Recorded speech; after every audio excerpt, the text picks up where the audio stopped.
Everybody, thanks for watching. Now, I recently put out a video on the accomplishments of African people. Now, if you've done research on the subject, or if you have, watched the video, then you understand that, before the transatlantic slave trade, African people was highly successful. We came from civilizations that had kings and queens, and we accomplished a lot of great things. We were masters of trade, masters of agriculture, and we did all these great things before, we was introduced to Christianity. Now, even before the Mali Empire, before the Songhai Empire, converted to Islam, they was already doing very well without these religions, and we already had this success before religion came into play. Now, I also did a video on the, asking the question, basically, are Africans responsible for the transatlantic slave trade? Now, when I do these videos, I try to do so in a way to, help you people connect the dots, to help you guys understand, what fits where.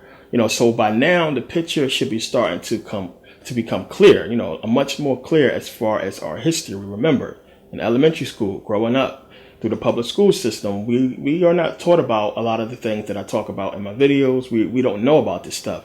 So a lot of you are now trying to, piece together, the history of African people, of African American people, and to understand, what happened and what took place. So when I do these videos, I try to do them in a way that you can fill in the gaps and understand what fits where. So definitely by now you should be starting to get a more clear picture of what took place, and I will continue to, fill in those gaps.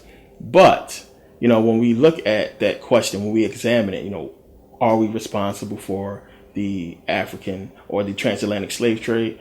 Then you start to see that people had this notion that every slave that was taken from Africa just was a tribal, African who was primitive, running around butt naked, whatever.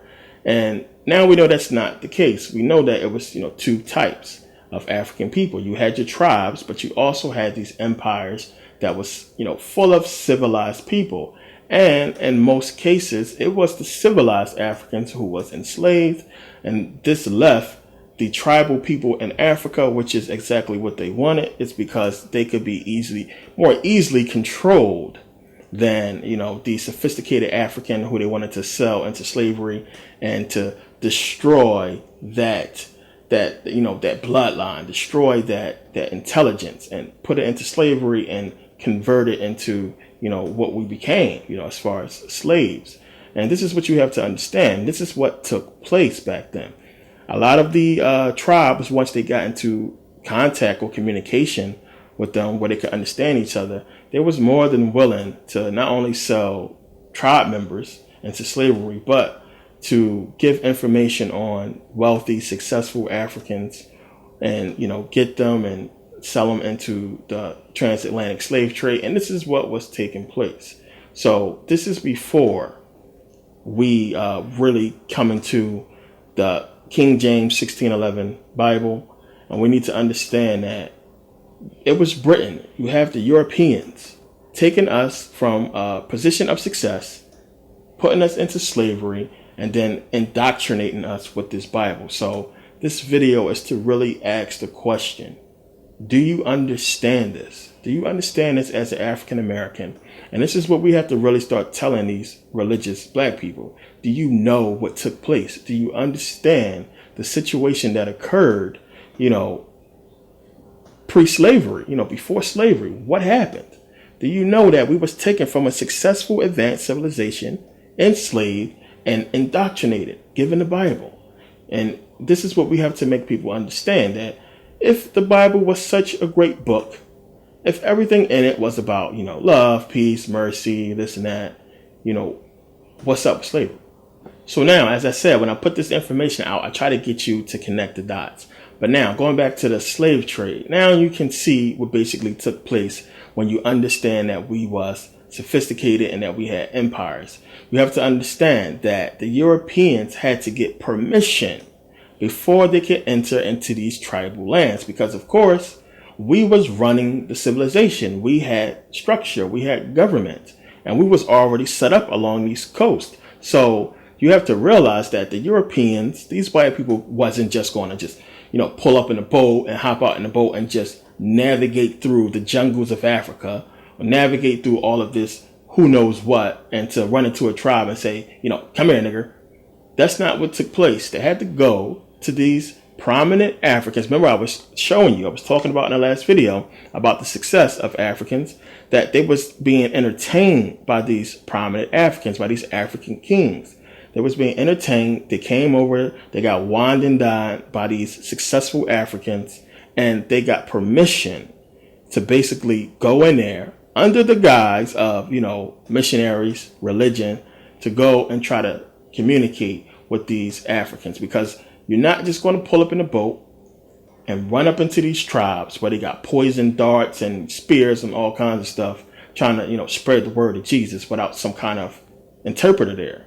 So when they went to these successful African civilizations and got somebody who spoke the language of these natives, and they took them into these villages and started them to become familiarized with the white man and the gospel and everything like that, they got permission first. They had to get permission to figure out, how they was going to infiltrate their plan, and how they was going to come in there and really, eventually dominate the African tribes. And this is something you got to understand. This is something you got to really grasp as to what happened to African people and how we were enslaved. Now, as I said, the Europeans came in there with guns, and the history books will have you believe that, they tell you that, the Europeans just pulled up in a boat and just threw a net over African and just, pulled them onto the boat. They tell you that in the history books in school. So they would rather, blame themselves 100%. Because as I said before, let's keep it real.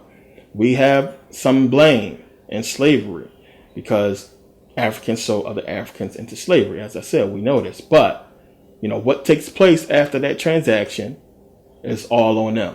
We play a small role. Some people, minute people, played a role in slavery, selling Africans into slavery, and we have to realize that. But they would rather, lie on themselves or not tell the whole story and take the 100% complete full blame, saying, okay, we did it. Yeah, we did it.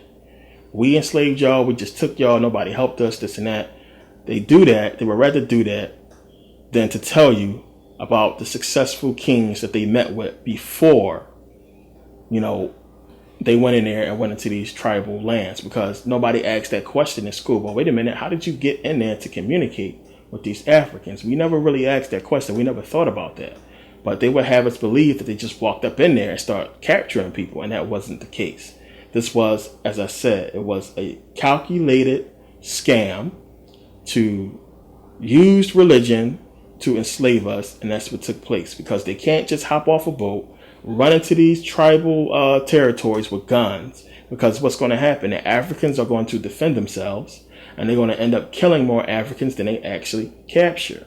So of course they had to get permission from these, these African kings and from these prominent African successful people, because you have to understand, politics and business, religion, these are totally different things. The Africans was rich. They was doing trade with people from all over the world.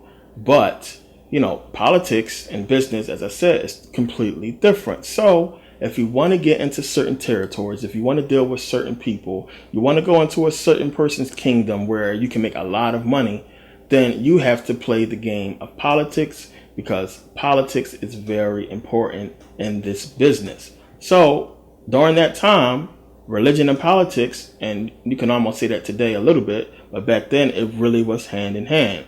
And really the politics of that day was religion. And if you wanted to get into these territories, you had to convert. You had to become a Christian. You had to become a Muslim. So what happened in a lot of cases was you had these Europeans coming into these kingdoms and telling the king, hey, listen, this Christianity thing is big. This person here, he wants to do trade with you. He wants to buy X amount, but he will not do business with you if you are not a Christian. So you either convert to Christianity, and we can assure you that you'll have a buyer who's going to be, pumping X amount of dollars into your country for years, as long as you convert. So whether you believe in the religion or not, you would convert or say you are a Christian or a Muslim for political gain, for, economic and financial gain. And this is what took place. As I said before, Mansa Musa, he converted to Islam for, political gain. When you look at the Mali Empire, same thing with the Songhai Empire. You look at Sunni Ali. Sunni Ali, Muslim. The empire was great, one of the greatest empires of all time, the Songhai Empire, one of the greatest African empires. He was Muslim, converted to Islam, and when he died and his son, assumed the throne, he did not really want to be a Muslim, and he didn't really want to convert. He wasn't really into the whole thing, and it showed. And this is why Askia the Great basically took over, because he challenged him on that very thing. You're not a true Muslim. You're not with the whole thing. So Askia took over the Songhai Empire, before they fell. But this was an important thing, becoming religious and being a part of a religion during that time, in order for you to gain, a foot in the door, get a foot in the door in certain territories. And we know that this was, just a ploy, a trap that led to the downfall of, African civilizations. And it's religion. And you need to understand that religion was the key. It's one of the weapons that was used to bring us down. So, I get that question a lot. A lot of people say, well, you're always attacking religion. You're always attacking religion. Because I know the history. You need to understand the history as a black person, as an African person, of what took place and what they used. You know what I'm saying? So if somebody used a spiked baseball bat to basically beat your whole family to death, would you be walking around, with a spiked baseball bat around your neck? Or with a spiked baseball bat, like logo or something like that? You wouldn't be dealing with it. It would be something that would really be, really emotional for you to see that. And it's the same thing with religion and how I feel about the Bible. As I said before, I read it, I dig into it, but I don't worship the book like these religious people do. And it's because the history, and this is what you need to understand, it's the history behind the religions that we need to address and understand. Then you will see that this is a trap and has always been a trap from day one. And you have to understand, this is exactly what the proof is showing us. When you do the research, there's no way around that.